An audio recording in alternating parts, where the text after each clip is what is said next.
I sell access to my holes for a living, and yes, clients really do try to steal their money back after their bookings. This is something that we do talk about within the SW community, back and forth. You know, it happens to somebody, we all start talking about it, but I will share with you guys the time that it happened to me. So when this happened to me, I was pretty new in the industry. I believe my ads had probably been up for about 6 months, and I'd only just started doing this full time. So I'd left the strip clubs, I was relying on this income. I had this guy pre-book in with me. He seemed perfectly fine. Prepaid, paid his deposit, arrived, gave me the cash. There was really no red flags at all. We go into the room, we start doing the do, and honestly, this guy was not super chatty. We spent almost that entire hour in the bedroom. There was really no fluffing around, wasting time, and he just wasn't able to finish. This is something that does happen kind of regularly with clients, especially if they're a little nervous. I'm guessing he was likely nervous about what he knew he was going to try to do. We'll get to that in a second. But for whatever reason, he was struggling to finish. At this point in time, we have maybe 5 minutes left of the session.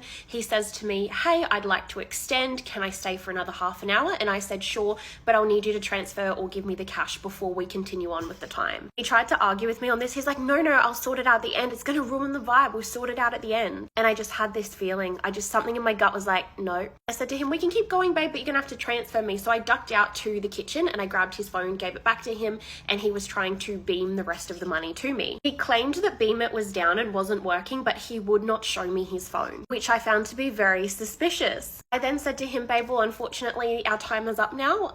So, you know, you've got no way to pay me any more money. I'm not willing to continue without payment.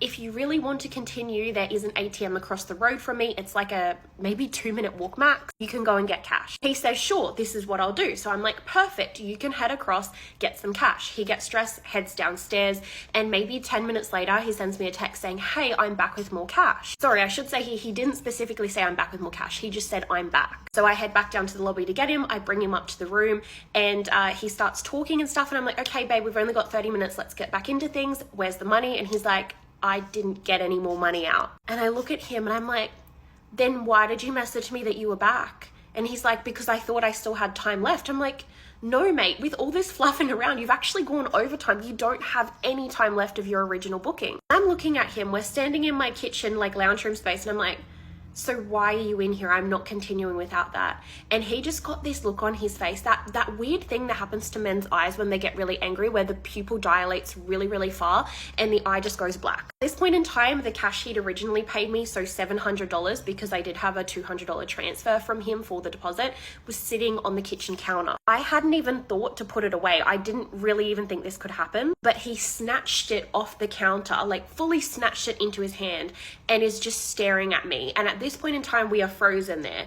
And I look at him and I'm like, are you fucking dumb? Like, are you dumb? I don't know why I wasn't frightened in this moment. I was annoyed, I was angry, and I was just thinking, I have a fucking moron standing in front of me. This man is so fucking stupid. Not only do I have your full legal name, I know where you work, I know your legal name, where you work. You're gonna take that money and what? Stand in my fucking hallway and wait 5 minutes for the lift to come up here? The lifts are so fucking slow. You're gonna stand there like a fucking twat with your cash. You don't think I'm gonna run out there and start throwing things at you or ripping hair out of your head? Like, what on earth? You don't think I'm gonna come out and start filming you? Are you going to run down 22 flights of stairs because we're in one of the top floors of the building? I'm saying all this to him and I'm just like, you're a fucking moron. Like, you're not actually going to get away with that cash. Your time is up. If you fucking touch that money, right, I'm going to go to the police. I'm going to go to your work. I'm going to do everything within my power to get back at you. Here in Australia, if you take back the money after the service has been completed or part of the service has been completed, it is counted as grape. Yes, I have to say it like that on here or this video will get removed. I was very lucky, and in my little psycho ramble that I went on about how moronic this dude was, he ended up putting the money on the counter and left. I have never heard from him since. I still have his number saved in my phone so that I remember who he is if he ever reaches out to me again. Honestly, it's just bizarre. It's just bizarre. And I think this happens more frequently when people are drinking or on substances late at night. I'm very lucky that in my 4 years, this is the only time this has happened. However, it's now something that I am very, very cautious about and have been ever since. I do not leave cash sitting around in clients' view unless it is a regular client of mine. And with that, I mean clients I've been seeing for like more than 8 months that I just don't even think would bother to steal money from me. And even them, I should probably be hiding it. I just don't feel the need to. So yes, I I hope you've enjoyed that little story time. I'm running out of breath after that.